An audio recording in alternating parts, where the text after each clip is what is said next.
మనం దారిన పోతుంటామే, దారిన ఎన్నో రాళ్ళు రప్పలు పడి ఉంటాయి. వాటి మీదకి మన మనస్సు పోవటం లేదు. ఎందుకని? అబ్బే వాటి వల్ల నాకేం ఉపయోగం. అదే దారిన ఒక చిన్న వజ్రం పడ్డదనుకోండి కింద, టక్కున దాని మీద మనస్సు ఆడాడ వజ్రం రాయిది, దీన్ని నా ఉంగరానికి వేసుకుంటే ఎంత బాగుంటుంది అని టక్కున వజ్రం తీసుకుంటున్నాం. అదే ఓ చిన్నపిల్లవాడు పోతున్నాడు, వాడికి వజ్రం అంటే ఏమిటో తెలియదు, వాడు చూస్తూ అటకే పోతాడు. వాడు ఎందుకని?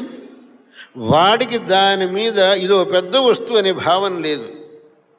నీకు ఆ భావన ఉంది.